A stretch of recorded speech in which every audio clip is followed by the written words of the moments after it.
Jessica Kingdon is the director of Ascension, a contemporary vision of China that prioritizes productivity and innovation above all. I'm Denton Davidson for Gold Derby, and Jessica, you've said that in your mind you were making a small indie, unconventional film.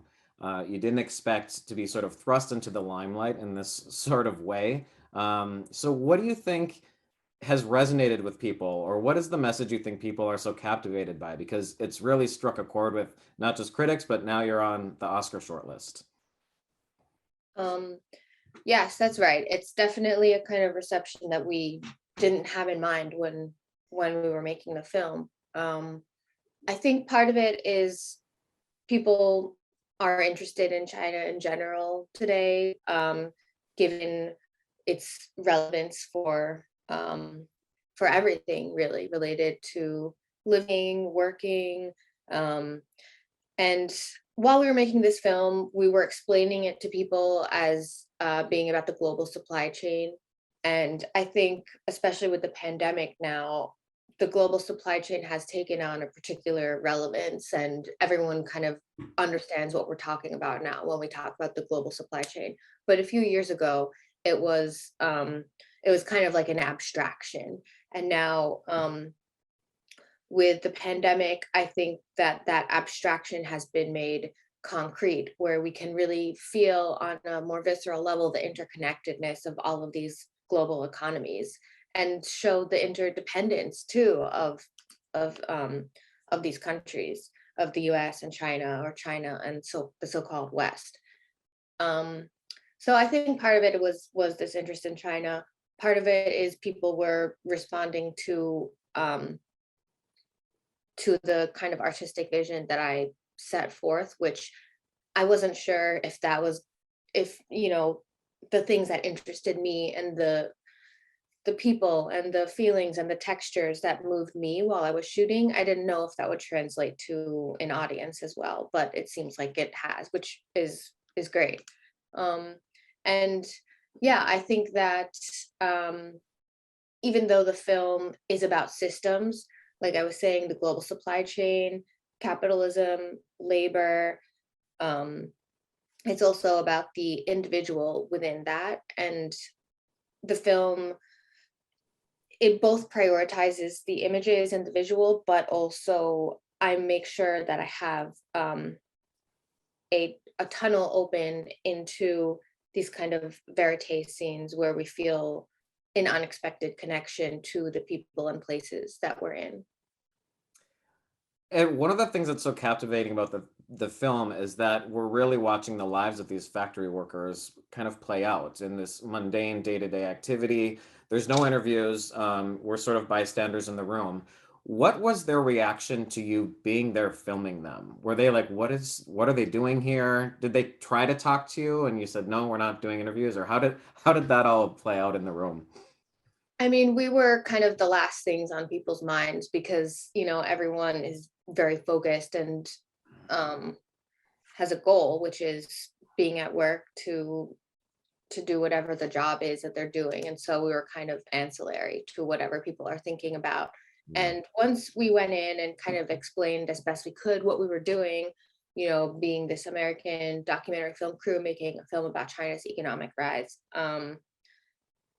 we would just figure out who was comfortable being on camera, who wasn't. And once we were, we kind of tried to be as invisible as possible. We didn't have a sound person there. We did our own sound, mic'd people.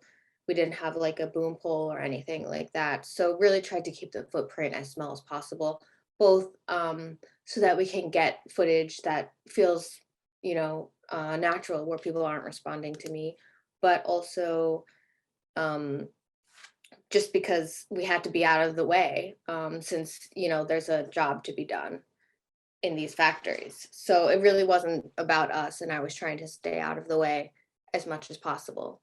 And also going back to your first question, I was thinking, I think part of why people responded to this film the way they did, which was is because it's sort of um some of the themes in there are universal in a way that you wouldn't expect.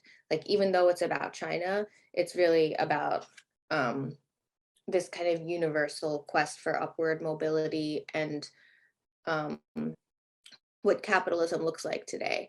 And I think that when you see capitalism functioning outside of a system that you're used to, specifically in China, it's kind of more clear almost. It's sort of seeing this system work, but in a completely different context. And when it's decontextualized, you kind of pick things up in it that you wouldn't have seen in your own culture.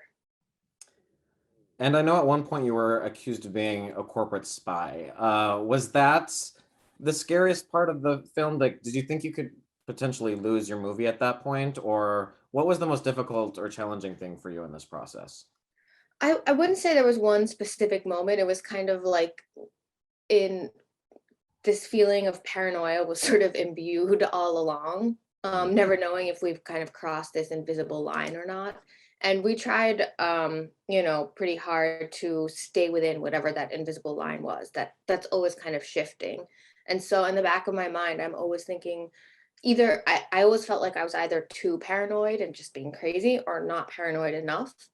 And that's the thing about shooting in a country like China, sometimes that will make you feel a little bit mad, because you never know when sort of you've gone too far.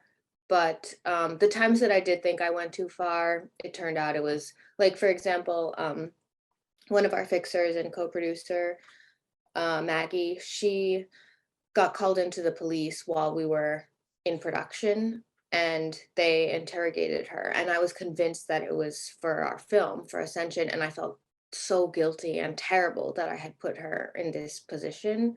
But it turned out she was actually called in for a different project that she was working on that was totally unrelated.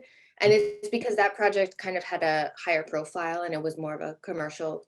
It wasn't a film, it was like a kind of promo video commercial that had a higher profile. And luckily that wasn't a sensitive issue at all about China, so she was totally fine. But just those moments when you feel like, oh no, did I really do something that put someone in danger? It's just is terrible. And I feel so glad that we were able to kind of do that dance to make sure we never crossed any lines that we shouldn't have in order to keep everyone safe. And as a first-time feature filmmaker, what has this process taught you, or what are some of the biggest takeaways in either the making of this film or the acclaim it's received since its release? Yeah, I think it sounds kind of cliche, but really to trust your instinct. And when you don't know what your instinct is, kind of just to keep pushing forward instead of, because a lot of times I'm just like how I was in China feeling either too paranoid or not paranoid enough. While I was making the film, sometimes I felt like I was making a really great film, and sometimes I felt like I was making a terrible film. And the thing that got me to keep going was to stop listening to those feelings and just focus on getting the work done rather than giving too much weight to the emotion of what you think you're making, just putting that out of the picture and just going through with it. And I think that oftentimes people are wondering, like, what kind of film can I make that's going to get an audience or that's going to be good? But nobody can tell you that. It's really about finding the film that only you can make. And you're never going to know what that film is until you go out and actually try to do it. So the process of this film too, a lot of it was giving myself permission to really lean into some of the more surreal aspects of what I was doing, especially while I was editing. When something seemed kind of crazy or out of place, um, just allowing it to exist in there and see what happened. And I think I was able to do that after I was able to lay down the initial structure of the film in a more like intellectually rigorous way that had to do with class ascension. And after that, I could really kind of disassemble it and take it apart and have fun with it. And I think people are looking for something that is someone else's kind of an entryway into someone else's mind. And instead of trying to mask that, I think it's people want something that is original and that only someone else could have done. So Absolutely. Jessica, congratulations once again on this documentary. Ascension is available to stream on Paramount Plus. So if you haven't seen it yet, go check it out. And Jessica, best of luck this award season. And thank you for joining Gold Derby today and talking about Ascension. great. Thanks, Denton.